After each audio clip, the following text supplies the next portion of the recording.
कई बार इनसे लड़ चुके थे, लेकिन हर बार इन्हीं की हार होती थी और हजारों लोग मारे जाते थे। इस सब के बाद उन्होंने फाइनली ये मान लिया था कि अब इनका कुछ नहीं हो सकता। वो अपने बच्चों को उस दौर के किस्से सुनाते थे जब हजरत मूसा अलैहिस्सलाम इनमें मौजूद थे और फिलिस्तीन में उनका राज था।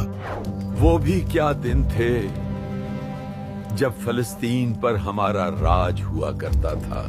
इन्हीं बनी इसराइल में एक नेक औरत भी थी जिसका नाम हना था, जिसकी काफी टाइम से कोई औलाद नहीं हो रही थी और इसकी एक ख्वाहिश थी कि अल्लाह इसे एक बेटा दे। एक रात उसने अल्लाह से दुआ की, ऐ अल्लाह मुझे एक बेटा अता कर, मैं इसे पूरी तरह तेरी खिदमत में लगा दूंगी। अल्लाह ने इसकी ये दुआ कबूल कर ली और इसे एक बेटा अता किया।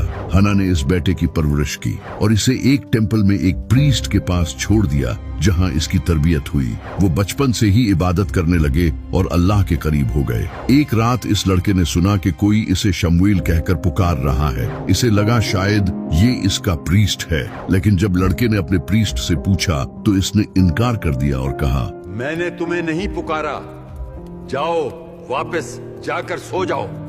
इसके बाद इसे ये आवाज कई बार दोबारा सुनाई दी और इसने अपने प्रीस्ट को बताया तो वो समझ गया और इसने लड़के से कहा, ये तुम्हारा रब ही है जो तुम्हें इस नाम से पुकारता है।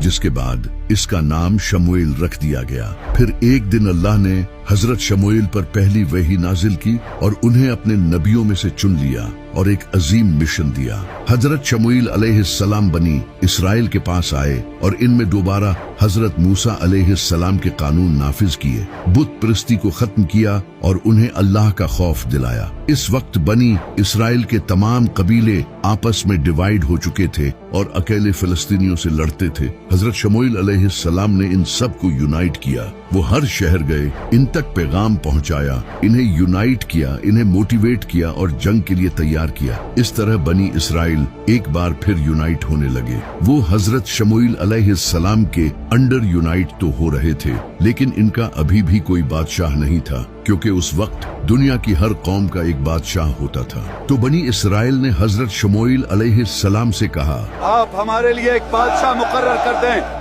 जिसके साथ हम अल्लाह की राह में जंग लड़ सकें। हजरत शमूएल अलैहिस्सलाम ये सुनकर गमगीन हो गए, क्योंकि बनी इसराइल को अल्लाह पर नहीं बल्कि बादशाह पर भरोसा था। उन्होंने कहा, तुम लोग फिर भी लड़ने से इनकार कर दोगे। लेकिन उन्होंने जिद की। फिर हजरत शमूएल अलैहिस्सलाम ने दुआ की और अल्लाह ने बनी इसराइल में से एक शख्स को